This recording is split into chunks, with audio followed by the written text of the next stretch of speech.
The story begins when a jobless recluse is struck by a truck while trying to confront high schoolers. Upon dying and being reborn in a different world, he retains all his memories and quirks. Now named Rudius, he gradually explores his surroundings, progressing from crawling to walking over time. He stumbles upon a treasure chest containing books, which he dedicates a year to mastering.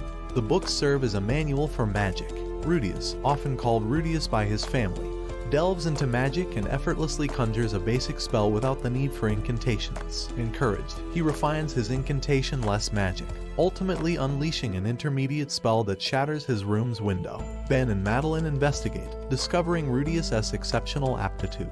They decide to hire a magic tutor, Roxy. When she arrives, Roxy, shorter than anticipated, expresses reluctance. She cautions Ben and Madeline about parents overestimating their children's abilities. Rudius's attempt to sneak a peek inadvertently reveals his unique talent for magic without incantations. This revelation changes Roxy's perspective. She acknowledges Rudius's potential and discusses his training during lunch with the Reeds. Yet, the path of swordsmanship proves to be a steeper climb. Paul, a seasoned maestro in all three styles, consistently outmatches Rudius, leaving him grappling with defeat after defeat. On Rudius's 5th birthday, the Reese family gathers for an intimate celebration.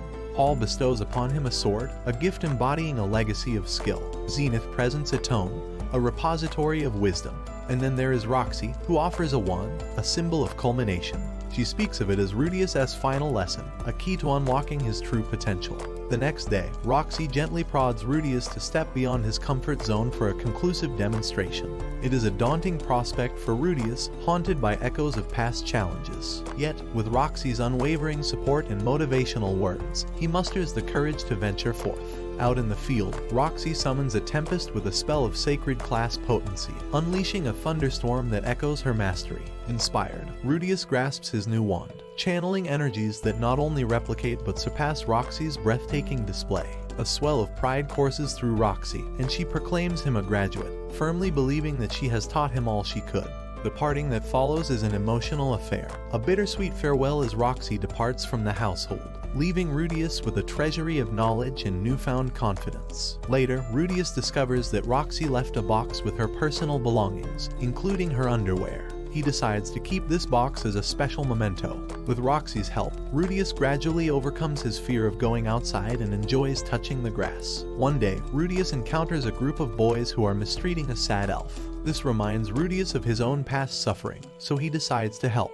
He uses his magic to fix the boy's messy hair. It's the same bright green color as the feared demon tribe, but there's no gem on his forehead, which is a relief for Rudius. The boy introduces himself as Sylphie and expresses a strong desire to learn magic. Rudius happily agrees and spends a lot of time teaching Sylphie the secrets of their craft. Sylphie makes impressive progress and even shows interest in magic without using spells. Rudius, though doubtful, agrees to teach this advanced technique, secretly thinking it might be too hard for Sylphie. To his surprise, Sylphie excels, proving Rudius wrong and becoming a skilled magic user. One day, as a storm approaches, Rudius invites Sylphie to his home to escape the bad weather. Rudius has a warm bath ready and offers it to Sylphie as well. That's when Rudius learns the truth: Sylphie is actually a girl. Rudius is surprised and stumbles over an apology, but Sylphie, still unsure, chooses to leave. With some wise advice from their friend Paul, Rudius and Sylphie find a way to mend their strained relationship. Rudius promises to value this new friendship, which was built through shared experiences and understanding. The Greyrat family celebrates Zenith's pregnancy, but Lynn's revelation about expecting a child with Ben causes a shift in mood. Ben takes responsibility for his mistake. Zenith, angered, considers ousting Lynn, blaming Ben for betrayal. Rudius steps in, asserting his authority as Lynn's employer and shifting blame onto Ben. Ben follows suit, and Zenith allows Lynn to stay. Surprisingly, it emerges that Lynn initiated the encounter with Ben. Grateful for Rudius's support, Lynn embraces him as family, dispelling her earlier apprehension. As time passes, Ben grapples with a hint of insecurity, sensing Rudius's maturity leaves him struggling to fill the fatherly role. After 9 months, Norn and Aisha, Rudius's new blue sisters, join the family. Rudius receives a letter from Roxy, inviting him to a prestigious magic university upon turning 12. Thrilled, he shares the news with Sophie, who expresses her own desire to attend. Financial constraints, however, pose a challenge. Rudius proposes the family fund Sophie's education, meeting with resistance. Undeterred, he resolves to take on a job to support both of them. In a surprising turn, Ben subtly arranges for Rudius to be entrusted to his friend Ghislaine, ensuring his journey to the city of Rojo. Marie awakens to a letter dictated by Ben, explaining he's arranged an opportunity for Rudius to hone his debating skills at his cousin's house in Rojo, anticipating Rudius' talent for debate. Bound by a strict agreement, Rudius refrains from contacting Sylphie, or returning home for 5 years to secure funds for university expenses. In his letters, he acknowledges Kayleen's dominance while asserting his own prowess in a different realm. Arriving in Ro, he discovers his task is tutoring a child in magic and literacy. Eris, hostile, strikes Rudius, challenging his worthiness. Rudius proposes a daring plan to gain her respect, a staged kidnapping. With Philip and his father's approval, they set it in motion. Unexpectedly, a servant betrays them, entangling them with real kidnappers. Amidst chaos, Rudius and Eris escape, and Rudius instinctively protects her. They reach the city, but the kidnappers pursue. Rudius' magic keeps them at bay until Elaine arrives, turning the tide. Eris, moved by Rudius' bravery, accepts him as her teacher and invites him to address her by her given name. The house thanks Rudius for saving Eris, as they did not expect the situation to become like that.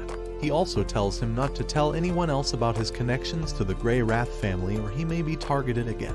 Rudius begins teaching math, magic, and reading to Eris and Galaine, while Galaine teaches the two swordsmanship. Eris is a much more capable swordsman than Rudius and is actually very impressive for her age. She is not that keenly interested in other stuff, however. Rudius is at an impasse on how to make her interested in this stuff and asks Elaine to motivate her. Galaine tells a story about her days as an adventurer when she felt quite inferior to others because she couldn't count. Rudius then decides to give Eris a day off every week to keep her motivated to learn. On her day off, Rudius goes along with Eris and Galaine to take a tour of the market. Rudius, being the pervert he is interested in an aphrodisiac. Eris tries to buy it for him, but he refuses, as he told her that he would only take a present from her if she buys it from her own allowance. Eris then asks him what an allowance is and later on asks Philip for it. Philip agrees and Eris buys that vial for Rudius as a gift. However, Rudius is flustered since he can't tell him what it is. As the 10th birthday of Eris draws nearer, Rudius, an integral part of her lessons, arranges for her to have a dance tutor. This is to ensure she can confidently partake in the upcoming grand party, where she'll be mingling with nobles. With some free time on his hands, Rudius comes across a collection of books that are written in the demon tongue. Realizing this, he promptly writes a letter to Roxy, seeking her assistance due to her own background from the demon continent. With Roxy's expert guidance, Rudius makes significant strides in learning the demon tongue and can now decipher a substantial portion of those books. At the party, Eris bravely attempts to dance with a noble child but stumbles and falls. Without hesitation, Rudius steps forward, takes her hand, and calmly encourages her to relax. Together, they execute a splendid dance that captivates the audience. Grateful, Eris expresses her heartfelt thanks to Rudius for his invaluable help. Towards the end of the evening, Rudius observes the deep sorrow in Eris's grandfather's eyes. He also remarks on the peculiar ball of light in the sky, feeling an unshakable sense of foreboding about its presence. 2 years have swiftly passed, and now it's Rudius' 10th birthday, celebrated joyously by Eris and her family. Rudius can't help but feel a twinge of disappointment that his own family couldn't attend, given Paul's commitment to tackling the roaming monsters in the country. The first mention of Paul's active involvement brings a mix of pride and melancholy. During his birthday celebration, Rudius is pleasantly surprised to receive a top-tier magic staff from Eris, a gift he genuinely appreciates. However, Philip raises the topic of Rudius marrying Eris and carrying on their family line.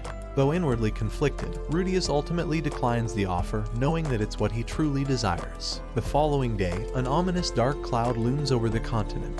Rudius, along with Gallus and Eris, venture into the wilderness for a field test of his newfound staff. Here, they encounter a man named Aramanfi, who attacks Rudius under the mistaken belief that he's the cause of the dark clouds. Gallion intervenes, clarifying the misunderstanding, and Aramanfi departs. Resuming the demonstration, Rudius inadvertently triggers a colossal burst of light, enveloping them all. In an instinctive act of protection, Rudius shields Eris from the impact. Rudius finds himself in an unfamiliar place, enveloped by a thick white mist. He can't help but question if his entire 10 years of life thus far were merely a dream. Soon, he encounters an eccentric figure who goes by the name of Man-God. This enigmatic person claims to have been observing Rudius for quite some time and expresses a sincere desire to assist him. Man-God imparts a crucial piece of advice to aid the first person Rudius encounters upon waking up, as it is essential for his survival. Rudius awakens to meet Richard Superdaya, a member of the formidable and feared demon race. Superdaya, despite his intimidating appearance, reassures Rudius that he means no harm and offers to accompany them through the demon continent. When Eris regains consciousness, she's visibly shaken upon encountering Ruijerd. It seems this reaction is quite common for him. After some patient reassurance, Ruijerd agrees to guide the duo to the nearby Magridia village, a place of significance as it happens to be Roxy's birthplace. During their stay, Ruijerd opens up about the dark history of the cursed spears wielded by the Supers. He reveals that it was demon god Laplace who bestowed these weapons, turning their bearers into ruthless killers. The spear in Ruijerd's possession once belonged to his own son, whose tragic demise served as a wake-up call. The trio embarks from their village, setting out on their journey through the demon continent. As they prepare to leave, Rudius makes a bold declaration to Roxy's parents, expressing his intention to return one day as their daughter's husband. Upon arriving at the village of Rikarisu, it becomes evident that they need to address Ruijerd's distinct appearance. To blend in, Rudius takes the initiative to dye Ruijerd's hair blue, effectively disguising him as a member of the Magrudia tribe. Once incognito, they proceed to enter the city and subsequently register at a guild, aiming to accumulate funds for their expedition. Rudius christens their team Dead End and is eager to swiftly leave the city. However, they find themselves hindered by their low rank, which limits their earning potential. It's at this juncture that Man-God intervenes, advising Rudius to undertake the final Lost Pet mission for a chance at a substantial reward. On this mission, they encounter a party responsible for abducting individuals. In the heat of the moment, Ruijerd takes a life, prompting Rudius to sternly reprimand him. He implores Ruijerd to promise that he won't resort to such drastic measures again. Subsequently, Ruddy instructs the other two members to tackle perilous missions, hoping that this strategy will generate enough income to cover their expenses and advance their journey. Following the surge of mana in Futoa, Rudius' original family members scatter across the world. Meanwhile, Rudius and his companions embark on a quest to vanquish a formidable beast, joining forces with others in the forest for the endeavor. The monster proves to be a formidable opponent, and when danger looms, Rudius hesitates, resulting in the tragic loss of a fellow party member. Just as Rudius' own life hangs in the balance, Ruijerd intervenes, ultimately teaming up with Eris to defeat the creature. In the aftermath, Ruijerd expresses his frustration at Rudius' moment of hesitation, prompting a sincere apology from Rudius. Word spreads about Rudius' intention to potentially exploit the other party members for riskier missions, sparking concern from an observer. Ruijerd, unveiling his true identity, confronts and intimidates the individual to ensure the secret remains safe. As time passes, the company departs from the village, setting their sights on a coastal city at the continent's edge. Rudius and Ruijerd reconcile their differences, and Ruijerd comes to accept Rudius as a fellow warrior rather than just a child. Ruijerd takes the step of shaving his head to eliminate any lingering suspicions. Rudius and his party find themselves at a coastal city with a bustling port. Meanwhile, on the other side of the story, Roxy and her companions arrive by boat, but fate plays a curious hand as the two groups fail to cross paths. A twist of fate takes its toll when Rudius and Eris discover that their friend Ruijerd, a Superd, faces an exorbitant fee for ocean travel. It's a sum they can ill afford, and they are left pondering their options. Just when things seem uncertain, a familiar presence makes itself known. The human god once again reaches out to Rudius, issuing a peculiar directive. He's tasked with acquiring food from a specific location. In the process, Rudius encounters a hungry vagrant and extends a helping hand, providing her with a meal. To Rudius' astonishment, this vagrant reveals her true identity as the reincarnated demon emperor Kishirika Kishirisu. In gratitude for his kindness, she bestows upon him a remarkable gift, a demon eye that grants him glimpses into the future, albeit only a few seconds ahead. Armed with this newfound power, Rudius wastes no time putting it to use. When he witnesses a man in imminent danger, he intervenes, using his abilities to prevent harm from befalling him. As he becomes more accustomed to his extraordinary skill, Rudius faces a dilemma. The need for funds to secure Ruijerd's ticket looms large, and he contemplates selling his staff as a means to an end. However, Reincarnated, the very person they seek to help, advises against this course of action, recognizing the potential emotional toll it could take on Eris. Just when hope and uncertainty hang in the balance, the man whom Rudius saved arrives on the scene and introduces himself as Gallus Cleaner. Roxy and her companions, Talhand and Elinolise, diligently search the city for any signs of Paul's missing family, including Rudius. Unfortunately, Roxy remains unaware that Rudius has been traveling incognito in the same city. As they continue their investigation, Roxy stumbles upon Eris and Reincarnated engaged in a sparring session. Mistaking them both for Superds, she flees in fear, missing the opportunity to recognize Rudius. Despite their efforts, Roxy and her party are unable to gather any valuable information. They decide to leave the city and move on to the next town, their quest for Rudius and Paul's family still unfulfilled. Meanwhile, Rudius and his companions manage to escape the city by sea, thanks to Gallus's assistance in smuggling Reincarnated aboard the ship. In return, Rudius agrees to help liberate some goods for Gallus in Zantport. Upon reaching Zantport, Rudius heads for the smuggler's hideout, where he receives unexpected instructions. His mission is to free a group of beast children held captive by the smugglers. Reincarnated swiftly eliminates the smugglers and ensures the children's safety, while Rudius stays behind to rescue a magical dog. However, he falls into an ambush and is captured by two beastmen who are also attempting to save the children and their sacred beast. Mistaking Rudius for one of the smugglers, they decide to take him to their village for questioning. Rudius finds himself imprisoned in Doldia village, and later, he gets an unexpected cellmate, a human rogue by the name of Geese. Several days pass, and the tranquility of the village is shattered when the smugglers launch an attack with the intent of kidnapping beast children. In the face of this threat, both Rudius and Geese manage to break free from captivity, joining forces with the villagers to repel the invaders. Working together, they prove a formidable team, successfully defeating all the assailants except for Gallus. Gallus, it turns out, was the mastermind behind the smuggling ring and had deceived Rudius into assisting him by using Reincarnated as a distraction to draw the village's warriors away. In a brutal confrontation, Gallus overpowers Gies and even kills two of his comrades. Realizing that Gallus is too formidable for him to handle alone, Rudius contemplates letting him escape.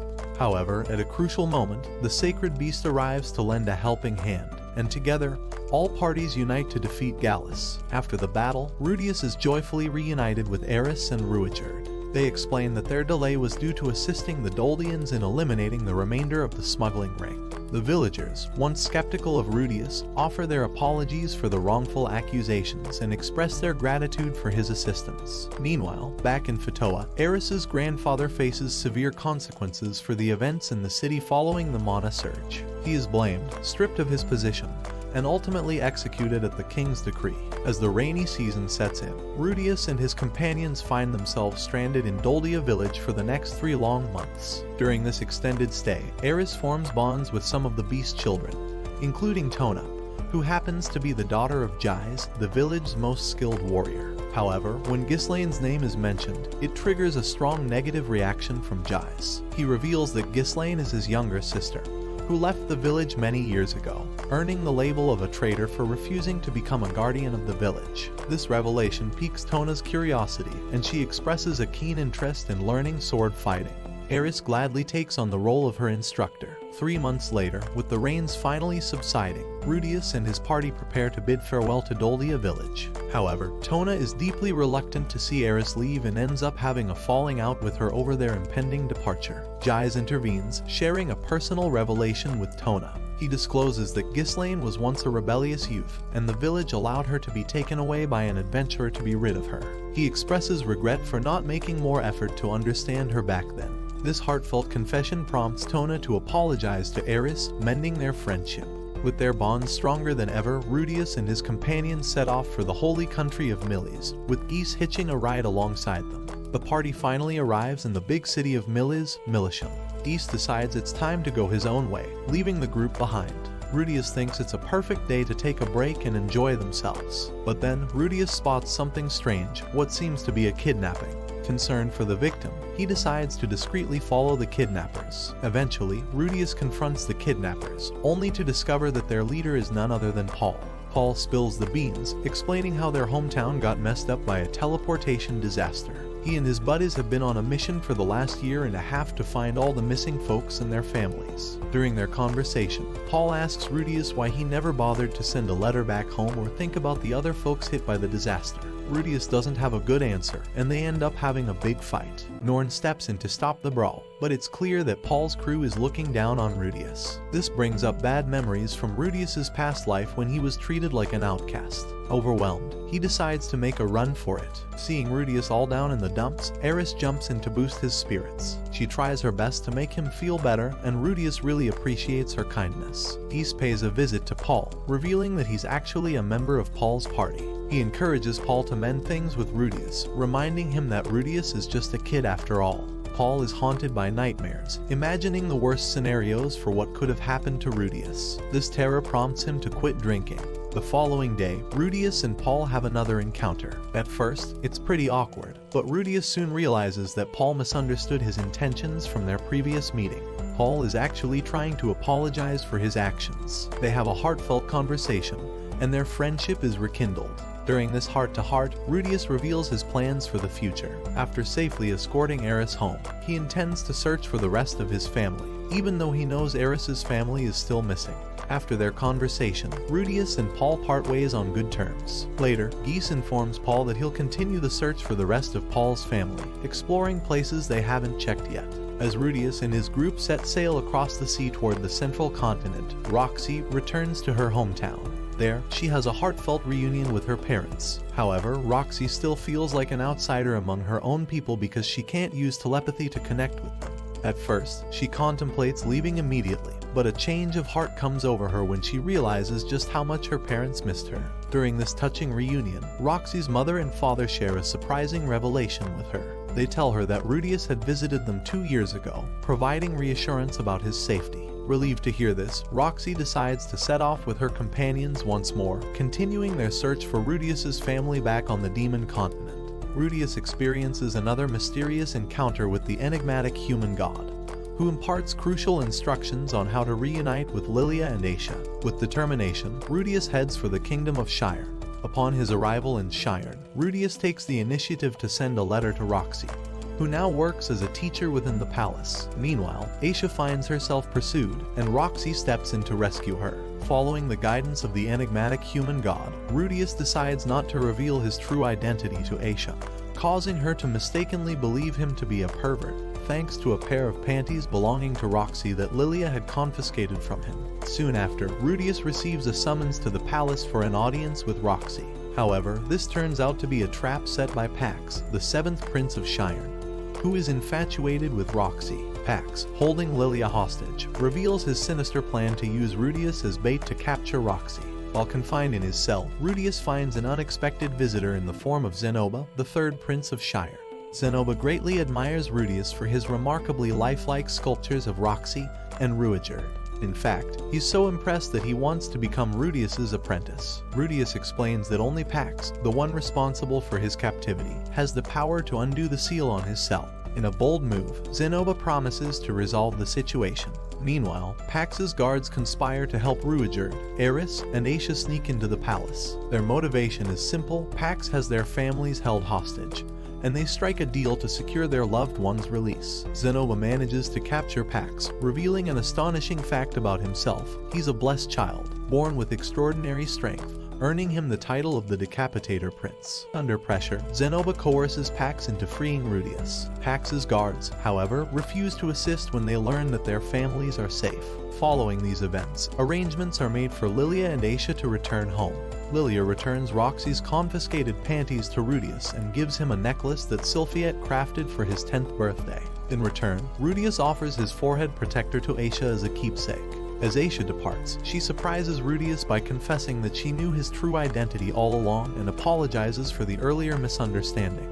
In the aftermath of the scandal, Pax and Zenoba are exiled from the Shire Kingdom, their banishment disguised as a journey for further studies abroad.